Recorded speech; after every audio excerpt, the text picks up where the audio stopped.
Third grade ELA text set 4, exploring memory stories. The essential question is, what makes some memory special? And the read aloud goal is to notice and understand how the author reveals the characters of Grandma. Okay, so that is our goal.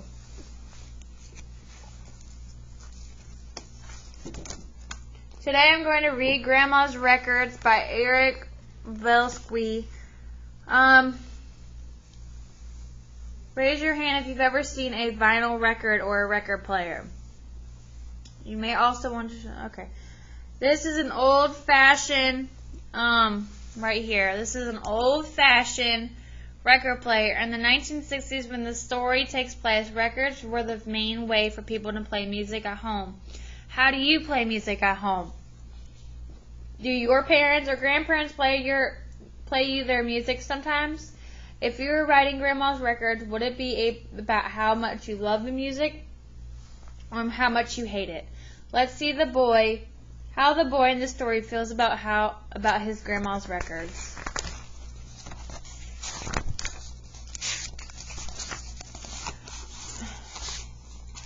Every year, right after the last day of school, I'd pack his suitcase with my cool summer clothes, my favorite toys, and a sketchbook. Then my dog Daisy and I were off to Grandma's apartment in El Barrero. Because my parents worked, Grandma's apartment was my summer's home. From the time my parents dropped me off until the day they picked me up, Grandma wrapped me in her world of music. Sometimes when she played a record, we would dance together. Other times she would dance alone and tell me her stories about growing up in Puerto Rico. When Grandma played a menuage from the Dominican Republic, her hips would sway from side to side. As her favorite salsa record played, she'd say, "Let's just listen to that conga," while she played an imaginary drum. So look at Grandma's dress and the TV set behind her. How do they help you know that most of the story does not happen in the present day? Grandma liked all types of music, but one record was very special to her. Whenever she played it, she would put her hand over her heart and close her eyes as she sang along. When it was over, Grandma would sometimes sit quietly, thinking about Grandpa in the old days in Sanchuras, her hometown. Sometimes, Grandma said, a song can say everything that is in your heart as if it was written just for you. So Grandma is saying something important about music here. Why do you think Grandma feels like this song was written just for her? Look at the expression of her face. This illustration really shows how strongly Grandma feels when she hears her special song. My favorite days were the ones when Grandma would tell me, "You picked the records today. No matter what I would choose," Grandma would always say, "I always like your selection." Sometimes I would sneak in Grandma's special song just to watch her put her hand over her heart and sing. Then she'd always ask, "¿Cómo te sabes?" How did you know? It was too hot to go outside. I spent hours looking through all Grandma's album covers. I'd pick out my favorites and make sketches of the art. As I drew, I could see the records covers coming to life and the bands performing right there in Grandma's living room. Grandma never went to any nightclubs to see her favorite band perform. She was happy just to stay home with me and listen to her scratchy records. But Sanchuras was home to hundreds of musicians, and she knew a lot of people who played on the records.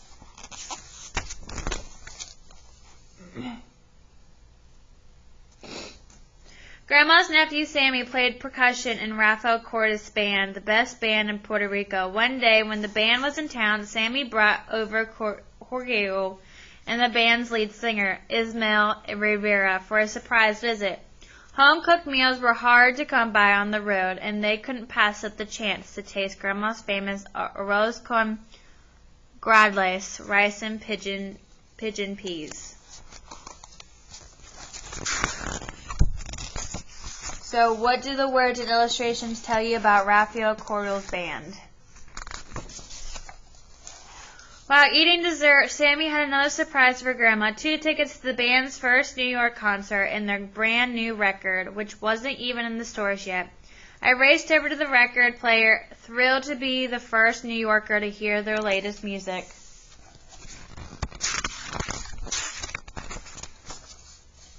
The next day, Grandma and I spent all day shopping for clothes to wear to the show. She even made me get a haircut.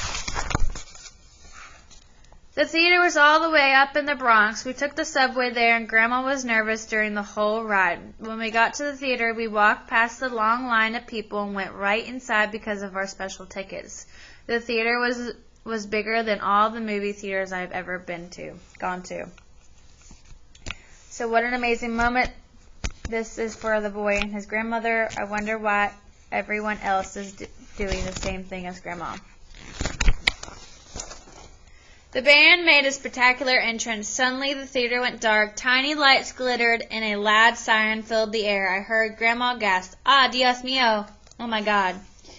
She thought something was wrong. The darkened stage seemed to fill with people running back and forth in confusion. Next, everything went dark again, and a loud and steady conga beat began. Boom, bark, boom, back, boom, back. Then the lights came on with a loud boom, and the band began to play the song El Bombón de Elena, Elena's Candy. Grandma and I were surprised at how different the music sounded live. The musicians made familiar sounds sound fresh by adding new musical phrases and words. Before the last song began, Ismael said, "This one goes out to Carmen," and he pointed to Grandma as he sang her special song. I looked at her as she put her hand over her heart, raised the other hand, closed her eyes, and began to sing along. Ismael was singing to my grandma. Then I looked around and realized that everyone in the theater had their hands over their hearts, too. After the show, we went backstage. I asked Ismael how he knew about Grandma's song. He explained that the song was about coming to a new country and having to leave those you had left behind. People put their hands over their hearts to show that their hearts remain in Puerto Rico, even though they may be far away. Now I understand why Grandma's song was special to so many people.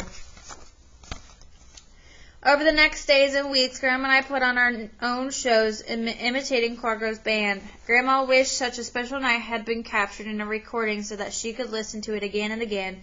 But even then, I knew that a concert is so special because it leaves you with the memory of a magical moment in time. As I got older, I started bringing over my records to play for Grandma. Brazilian music, jazz, and even rap. She loved listening to it all. Even now, when I'm playing CDs in my studio, I imagine I'm back in Grandma's living room, and she turns to me and says, "You'd be the DJ today. Sempre me gusta tu selection." And as I work, Grandma's special song surrounds me. So look at that.